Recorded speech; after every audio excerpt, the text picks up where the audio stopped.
अस्सलाम वालेकुम एवरीवन। तो नेक्स्ट टॉपिक है हमारे पास जीई 205 के नोट्स में क्लासिफिकेशन राइटिंग।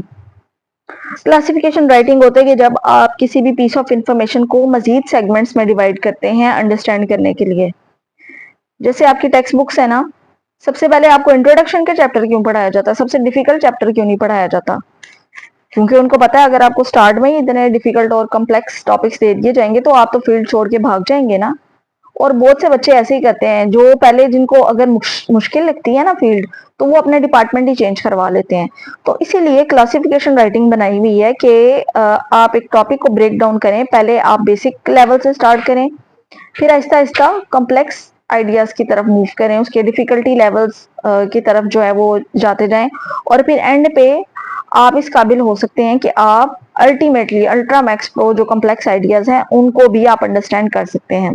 तो इसीलिए ये चैप्टर्स जो है ये क्लासिफिकेशन राइटिंग के थ्रू बनाए गए हैं कि इसमें सेगमेंट्स के अंदर या ग्रुप्स या कैटेगरीज के अंदर जो है वो डाटा डिवाइड किया जा सके ताकि रीडर को अच्छे तरीके से समझ आ सके। तो पढ़ते हैं। 3. Classification purpose. To break down a broad topic into smaller, more manageable categories or groups based on shared characteristics. It helps readers understand how different parts of a topic relate to one another.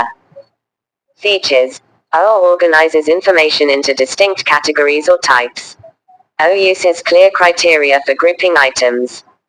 O often includes transitional phrases like divided into, classified as, or categorized by. Example, if writing about types of music, you might classify music into genres such as rock, jazz, classical, and hip-hop, explaining the defining features of each. 4. Cause and effect purpose. अच्छा, ऊपर पहले discuss कर लेते हैं।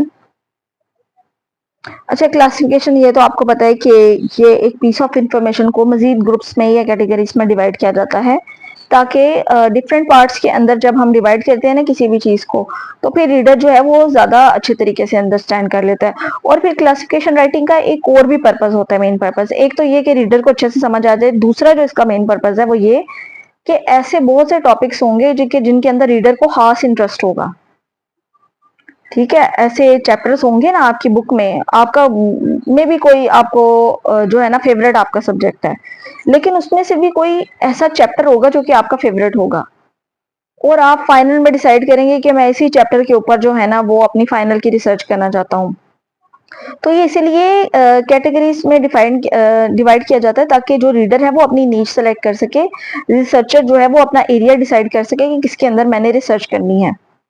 ठीक है, तो वो ऑटोमेटिकली आपको पता चल जाता है कि आपको किस चीज में, किस कैटेगरी में, किस सेगमेंट में और किस टाइप्स में जो है ना किस किस्म के टाइप में आपको इंटरेस्ट है।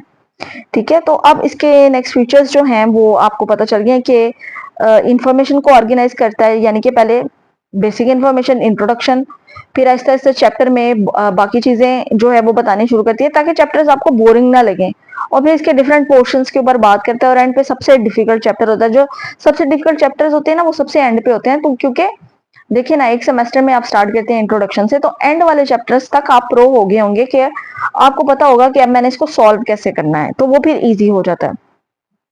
फिर इसमें जो है वो क्लियर क्राइटेरिया यूज होता है आइटम्स को ग्रुप करने के लिए, कि स्टार्टिंग से एंडिंग तक सारी इंफॉर्मेशन आपके दिमाग में घोल के डाल दी जाए। ठीक है, इस तरह से स्टेप बाय स्टेप, जैसे सीढ़ियां नहीं होती, first step, second step, third step, इसी तरह से स्टेप बाय स्टेप मूव करती है क्लासिफिकेशन राइटिंग। फिर इसमें ट्रांजिशनल फ्रेजेस आप जो यूज कर सकते हैं, डिवाइडेड इनटू, क्लासिफाइड एज और कैटेगराइज बाय। ठीक है, इस तरह के वर्ड्स आप अपनी एक्सपोजिटरी राइटिंग में इस्तेमाल करके अपनी रिसर्च कंप्लीट करते हैं।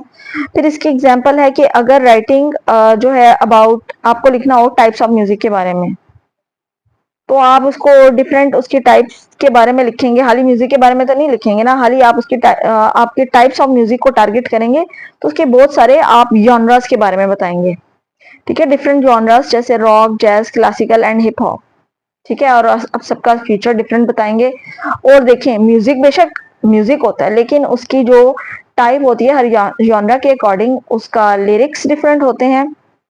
ठीक है, डिफरेंट सॉन्ग्स बनते हैं, उनके ऊपर डांस भी डिफरेंट होता है।